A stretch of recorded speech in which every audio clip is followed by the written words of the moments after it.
Hi, I'm Sarah, And I'm Amanda. and this is I'm Your Mother Now podcast. Season 2, episode 17. Oh, Doesn't matter what I said previously on any of those episodes. I feel like I might have said 17 for the past 3 weeks. doesn't I matter. checked I today. 17 is my favorite number. I really? Yeah. Um, I checked this morning because this is the most prepared I have ever been for this So you're podcast. the reason that I'm like Okay? this. You did this to So me. like I've been up for 2 hours. I have Mm-mm. exercised. I got Oh, everyone out of the house. who's better I than was this just bitch over here? I mean, listen, no one, okay, so I'm gonna come see you next week. Um She's gonna and come see his sister. yeah, and I'm gonna have the opportunity to work out with my sister, with her trainer. Yes. And so I have to make sure she doesn't, you know, Kill drive me you into so the bad that you ground. can't have fun times. Well, right. I can't be hobbling around the concert the next day. Like, you know what I mean? So I I do. had to up my base a little bit here because the thing about like working out is once you stop, it just everything, all your work just kind of away. And then next thing you know, you're breathing heavy when you're walking up the stairs, you know? And not in a good way. Am I gonna wear gloves too when I work out? No, I don't own gloves like that. I, I could get a second pair.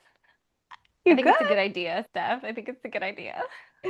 Okay, so stay tuned for that because that is going to be 1 week from today. We have One a week from very today. jam-packed Friday next Friday. I mean, we have two things planned.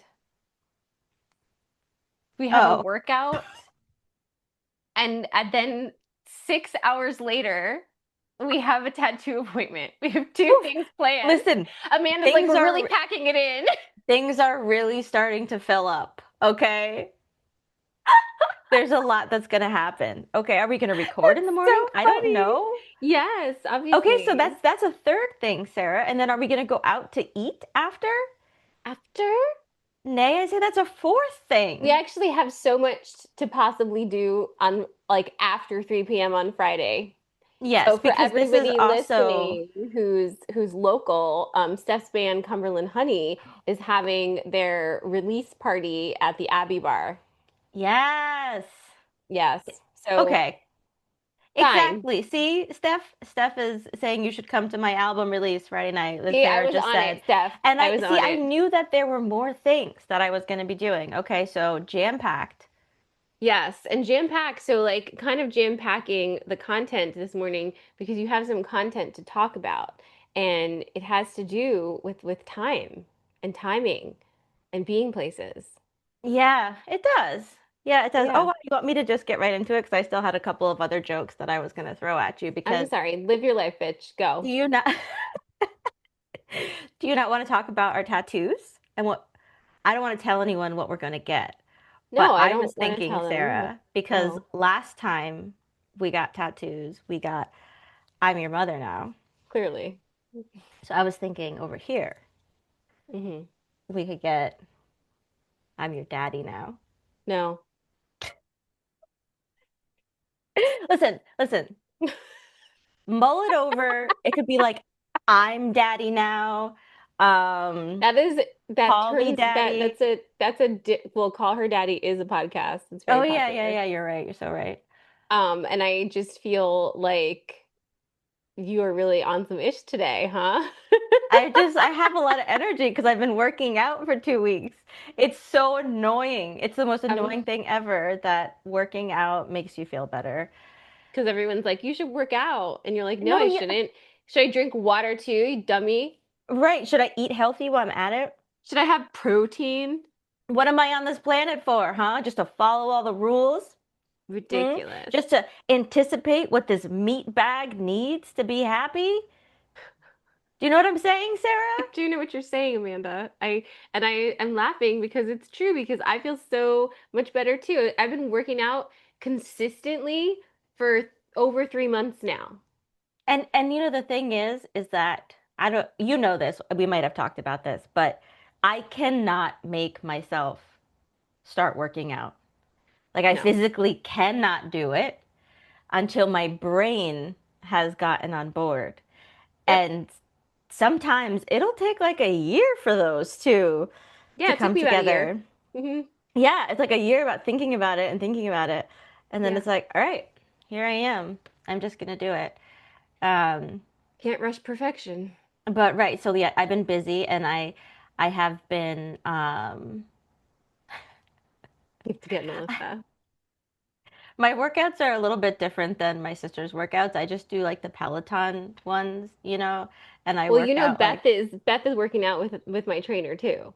I know that. Yeah. Okay, yes. Was she Beth's trainer first? No, Okay. no. Okay. Um, but like, look, Oh, you can't wait. I can't wait to just squeeze it and just see what you've been up to, Sarah. Sarah. I show it to my kids, and they're like, "Whoa, that's actually I can't squeeze it." I'm like, "Yeah, because it's a Yeah. real muscle. It's not Yeah, fake guess who's going to muscle. be carrying all our stuff next week? I can." Hey, do you have a case of water you need removed from a trunk? Because I'm your girl. I'm your girl. Oh, wow. Okay. She Yeah. could probably get it off of whatever shelf too. Any Dang. shelf you want, You know what unless they it's too say. tall for me. Unless it's too tall. Have you ever waited in the aisle at a grocery store for someone who was tall enough to come by to grab something for you? And no, I don't wait. I go find them. Um, Speaking of, funny. let's get to it. Let's get to it. Speaking of waiting, okay. All right. So just lately in my life, I've been thinking about a lot of things from my childhood and with a lens of being uh, like a parent and kind of like an adult and just thinking about what 7 year olds and 8 year olds and whatever age I was when I was out doing all these things should actually be doing. And it made me think about something that we have like aggressively normalized. And it's about the fact that our mother was always late to pick us up. Well, And I think what's interesting too is what your perspective is going to be on it and what mine is, because we have different experiences. right, because I was just about to say, like, I don't know what you were doing when I was doing these things. I just know that if I was being dropped off, like at the ice skating rink, like I would see her like later, which is so weird to me now thinking about having like how old I was less than 10, okay? There was less than 10 years.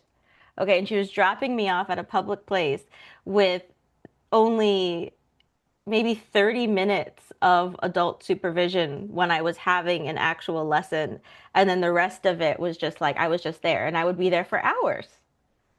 Yes, but I think that that was like a very typical thing to do. Sure. Okay, sure. But then the time would come that she was supposed to pick me up, and I Right. would be sitting there, and I would be sitting there, and I'd be sitting there, and I would wait, and I would wait, and I would stare, and people would Yes. go home, and the pro shop would shut down, and Yes. like a whole other crowd of people would be there that I didn't know. One time I remember I had a whole armful of stuffed animals because I had quarters and I was using the arcade and I kept winning in the claw machine. Oh, that's so good. That's hard to do. Yeah, but I got really good at it because all the time waiting. Anyhow, but I actually have one memory of this that uh, really, really, really stuck with me because I was in sixth grade, and obviously my my timeline that I tell people is that I was homeschooled till eighth grade because there's no need to get into like the blip that was sixth grade. But essentially, going into sixth grade, Catholic school was like my first foray into, um, you know, that classroom setting, right? So I went straight into a Catholic school at like 10 years old, whatever. And I don't know if I wanted to get involved in the things that I was involved in, but like I played basketball. So, um, and I wasn't very good at it either. Like I realized that I had never like now when we're outside like kicking balls with Lucas and stuff, I'm like, I never did that as a kid. But I would literally go to tryouts and be like, I want to be on this team. And everyone would be like, you've literally never played But that's okay. You were 10. I know, okay, yeah, I know. But by Oh, 10, people had a pretty solid understanding of basketball. Like my son right now at 5 is like shooting hoops, whatever, Sarah, whatever yeah. the case is. So She I had, digresses. yeah, so I had, so I had practice, and this was, yeah, I don't know, in the fall. I wasn't there for very long, so it was dark, and I was getting out at 5:30, and I was standing outside of the school, and like everybody had gone home, and it was just literally dark, and I was standing in the dark parking lot, and I for so long. And I just remember being really like nervous to talk to anyone in the school because I had never been in schools before. Like all those people were strangers to me. I wasn't like now it would seem so obvious. It's like Amanda, go inside and talk to the people in the office and have them call your mother. But it's like I didn't know those people. I didn't know how that worked. Like everyone was kind of scary and I just knew that I was supposed to get picked up here. So I'm like, I'll just wait. And because like this is the 90s, there's no like cell phones or like anything. Like you're just literally waiting there until you get picked up and you don't know. You don't know. And I just that has stuck with me for the past 28 years, that feeling of like, did she actually forget about me this time? Like, am I gonna have to start a new life? How has this affected you? Um, Being 15 minutes early is the only acceptable way to Hmm. be on time. Okay, obviously. I I am never late. I have never been late to pick up Lucas at daycare over the past 4 years, even though I work a full-time job. Okay? Because I don't know if you remember this, but our mother wasn't working a full-time job where it would be an issue for her to be getting out of anywhere, right? No, no. I mean, we don't really have a lot of information on what was going on for her in her adult life at all. No, no, we don't. No, we don't. And I remember this specific time as well. When she picked me up, she had Taco Bell. So it was like she knew she was so late to get me, and somehow her thought process said, let me get her food. Let me take more time to go to Taco Bell to get her food, right? And I don't, Do you remember her saying anything to you when she picked you up? well, that was I don't. Like I don't remember, like I don't have any memories of, there's nothing in that space where I try to think like what she was doing. Like I have no idea what she was doing. And the reality of that is because kids don't have adult context. Like no matter how mature they may be presenting at 6 or 7 years old, they have a very basic understanding of how the world works. Like everything is real to them, okay? And when they're not going to default to, oh, mom is probably like stuck in traffic somewhere or blah blah blah, whatever the case is. Not to mention the fact if you're waiting, that how many excuses are you going to make? It just kind of becomes a thing where when you're going somewhere that you're going to be dropped off, you may or may not get picked up in a timely manner. And Right, forget about getting there on time because that right, breeds a right. whole other type of anxiety because there is literally nothing worse than walking into something that has already started and you don't know what's going on and everyone's looking at you and you're like, I don't know, like I can't operate a vehicle. Yeah, I think both of us have that for sure because I think mom was mom is a very type B person. Like she's, I think we have a really different perspective on this because I don't have any like anger about it for her. Like I know she's one of those people, but at the same time, I am now a person who takes it really seriously about people's time. Yeah. Like if you tell me we're meeting somewhere, I don't want to waste your time. Like part of me being respectful of you is not wasting your time. And Yeah. I do expect that back. And there are people who are just late people, but with those people in my life, we usually have an understanding too, right? Like I Hmm. know if there are people who are usually 10 minutes late, I might even lie to them about what time we're meeting. Oh, I know. I know people who do this. Yeah, but to be honest with you, actually, as I'm saying that, I don't have any people in my life who do that now because I actually don't like that, and I still think it is disrespectful. Like if you know you're Right, telling right, someone right. to meet you at a certain time and you know you're going to be late, you really should say that to them because it's just not we don't live in that you know what I'm saying? Like it's I just do know. My college roommate used to do that all the time. She would be taking a nap and her phone would be ringing off the hook. And like the fifth time, she finally picks it up and she's like, I'm on my way. I'll be there in 5 minutes. liar. Be You're like, lying, like you're totally lying. lying. But I think also like when, you know, back to what you were saying about kids and context and all of those things, Yeah, like it's also about like how like what is your relationship with your kids and like what do you understand about your each of your kids uniquely? Because right. you were not the type of kid at 10 to go inside with strange adults and be like, my mom's not here, can you fix this for me? Right. No, I But wasn't I because my was. mom said she would pick me up. So I'm waiting. Yeah, but I didn't trust her for anything. Like, and I wasn't mad about it, but I never trusted her about those things because from an early age, she showed me that she was not going to be reliable. So I was like, I'm clearly going to have to be reliable. And I think maybe that's like first child syndrome, right? Because I Maybe. felt like I needed to manage this. Like I remember being like left at Barnes and being taken home by other adults who now in retrospect, that adult must have been so freaking irritated with mom because Well, that's the there part was no too. reason for them to be responsible for me, and yet they Right. were going to drive 40 minutes out of their way to take me to the woods. The burden. It's like you feel like a burden to other adults. You know, and honestly, I don't know, there are a lot of adults that weren't that really that nice. Yeah, Like sure, I know but like a they're lot of my friends' parents were very, very nice, but I knew some people whose parents were like not that chill. yeah. I mean, I don't think I'm that chill, honestly, because it's like, you know, what is even going on here? Beth says I run late, but I usually say I run late. Well, I've never had that issue with you because you Yeah, do communicate. Communication is what I'm saying. Like you right. you communicate. And we are able to communicate in ways that we haven't before. But I think, Right. you know, the issue is like I know with Eli, right, with my eldest, when he was little, he like that would have absolutely wrecked him if I was ever late to pick him up at a small age because I like there was this one time where I literally told him I'm going down the street, like down the street, and I'll be right back, right?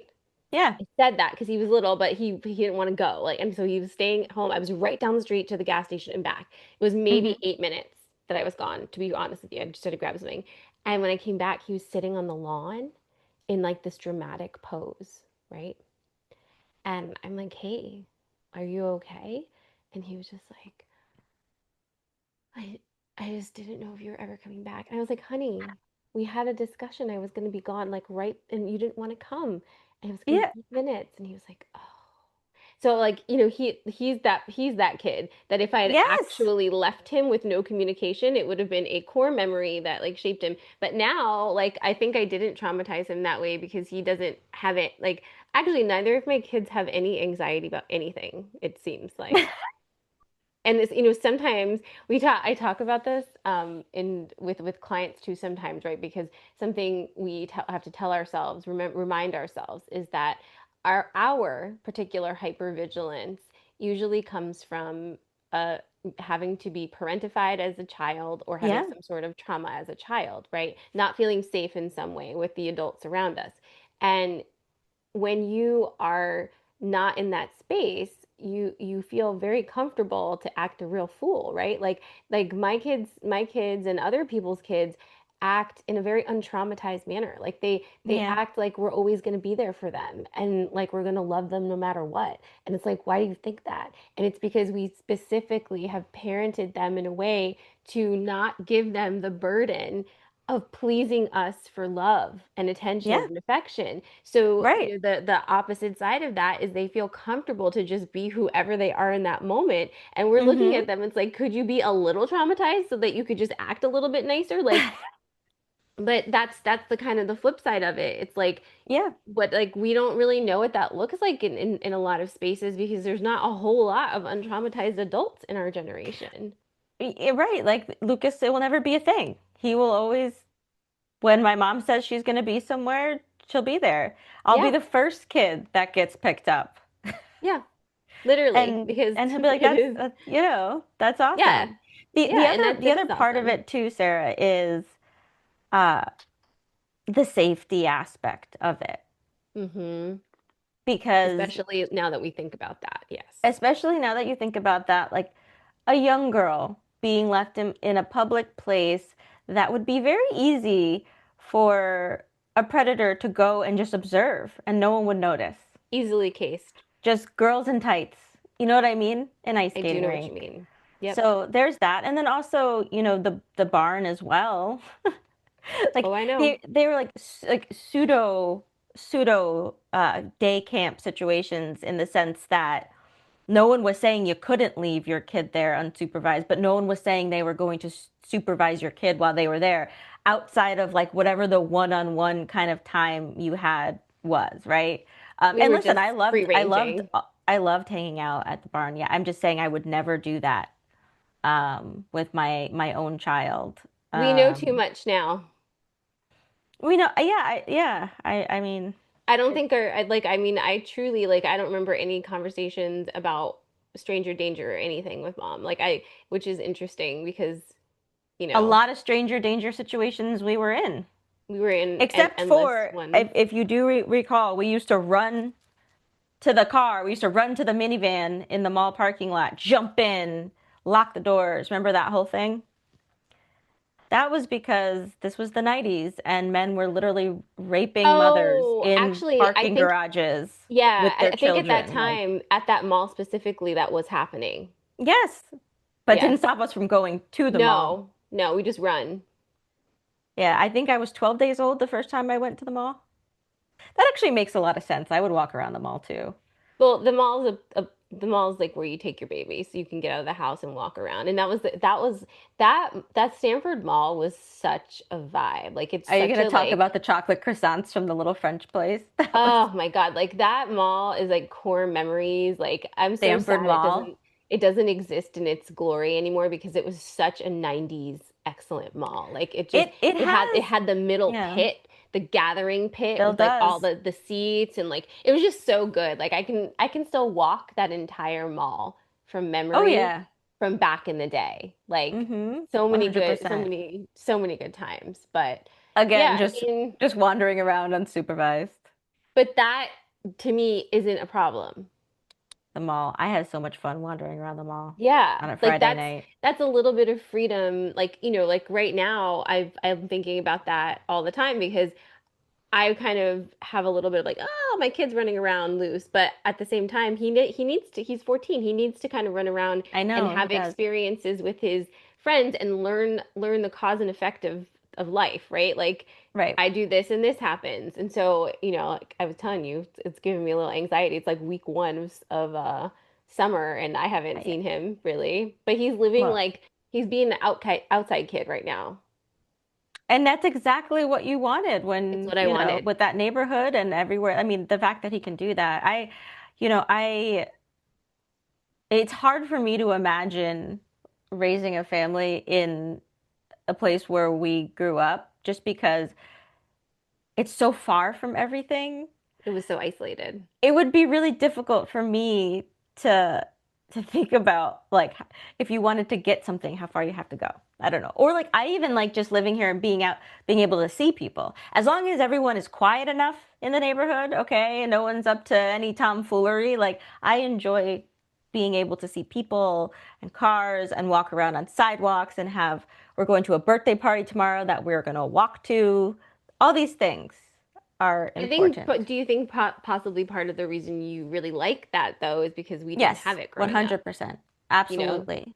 I think Yeah, it there just are things really I that I see happening in um my family here that I'm like that yes, this is satisfying to me because this is exactly what I wanted. Like Ryan being home at 5 o'clock, 5:30, and all of us just hanging out and having the evening. Like that isn't a thing that I feel like I got to have. Like we were playing soccer outside and just doing stuff. Yesterday we sat in the garage and watched the storm.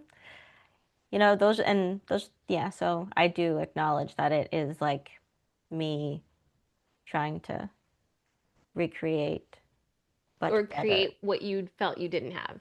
Exactly. Yeah, and I love that for Lucas. I know, but I'm also very aware of it when I think, okay, I'm correcting certain things. Am I missing something else? Yeah, Uh-huh. and it doesn't matter Oh, because okay.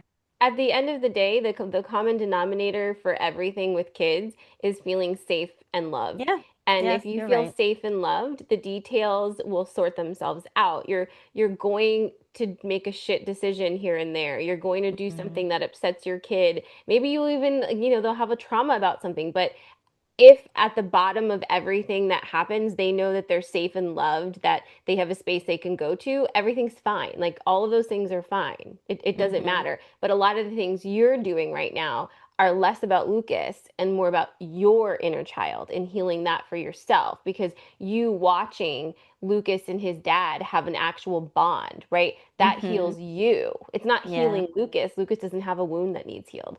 So No. you watching that and that that you consciously have created the container that that can happen is going to heal Mm-hmm. you.